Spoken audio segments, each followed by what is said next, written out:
Lo primero que hay que comprender es que la dictadura socialista supuso entre el siglo XX y nuestro siglo XXI dos vías de acceso diferentes.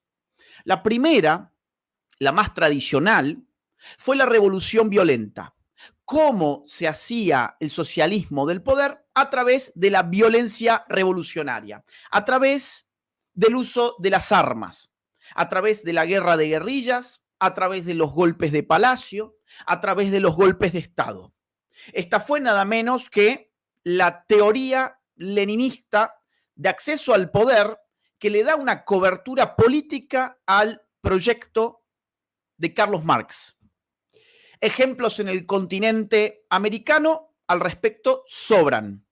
A lo largo, sobre todo, de la segunda mitad del siglo XX, se desenvolverán, se desplegarán una serie de intentonas revolucionarias con arreglo a las cuales los socialistas intentaron acceder al poder matando y muriendo. La única realmente exitosa en nuestro continente fue la Revolución Cubana. Pero podemos también añadir a este ejemplo todos los otros intentos que fueron protagonizados por distintas guerrillas, con distintos nombres, con distintas siglas, a lo largo de la segunda mitad del siglo XX. Montoneros en Argentina, el MIR en Chile, las FARC en Colombia, Sendero Luminoso en Perú, los Tupamaros en Uruguay, el ELN boliviano, etcétera, etcétera, etcétera. Esta podríamos llamarla como la forma tradicional, revolucionaria, con la cual el socialismo intentó instaurar sus dictaduras feroces, sanguinarias y liberticidas. Ahora bien, esta no fue la única forma de acceso. Hay otra forma de acceso al poder, hay otra manera de instaurar un régimen dictatorial de tipo socialista que empezó a preverse en Chile con la experiencia de Salvador Allende, un político comunista que accedía al poder con el favor de las urnas, accedía al poder con el voto de alrededor de un tercio del pueblo chileno que por las circunstancias políticas de su momento, de su época, le alcanzó para poder hacerse democráticamente del poder y utilizar a continuación el mismo sistema democrático para hacerse de la suma del poder público y cerrar esa vía a los demás. Esta es la forma que, nacida con Salvador Allende, va a caracterizar, sin embargo, a lo que hoy llamamos socialismo del siglo XXI. El socialismo del siglo XXI emplea no tanto la vía leninista de acceso violento al poder, sino la vía chilena del socialismo chileno que accedió al poder a través de la democracia y que destruyó la democracia desde dentro.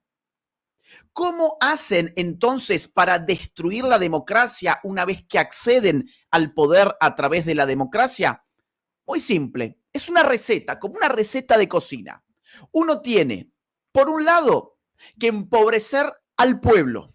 Un pueblo pobre es un pueblo dependiente de los políticos de turno. Nada más fácil que ganarse la voluntad de alguien que no tiene un pan sobre su mesa. Nada más fácil que manipular a una persona que lo único que puede tener en la cabeza es cómo hacer para comer ese día. En segundo lugar, y al mismo tiempo, lo que un socialista del siglo XXI debe hacer para destruir el sistema democrático a través del cual accedió él mismo al poder, consiste en embrutecer al pueblo. Nada más seguro para la eternización de un político en el poder que un pueblo que no sabe lo que vota, que un pueblo que se encuentra distraído, que en un pueblo que no es capaz de pensar políticamente con arreglo a criterios razonables. En primer lugar, se los empobrece y al mismo tiempo podríamos decir, se los embrutecen. Lo que tiene que hacerse a continuación es comprar a la oposición política. El socialista del siglo XXI se va a dar con un escenario plagado de pequeños enemigos políticos que, sin embargo, juntos pueden representar una verdadera amenaza a sus pretensiones de suma del poder público. Para poder neutralizar esa amenaza, lo que hay que hacer es comprarlos. ¿Cómo? Pues utilizando el dinero del Estado al cual se ha accedido conforme a metodología democrática. Ya que el socialista del siglo XXI se encuentra disponiendo de los recursos del Estado, pues los debe disponer también para anular la fuerza política de la oposición, fundamentalmente comprándola. Pero como hay una parte de la oposición que no está a la venta, a esa parte, a esa fracción, hay que perseguirla. ¿Cómo? Bueno, encarcelándola, exiliándola o proscribiéndola. Compran, además, no solo a políticos, compran a militares. Los compran con dinero constante y sonante o con cargos de honor. Compran a policías y compran a los jueces.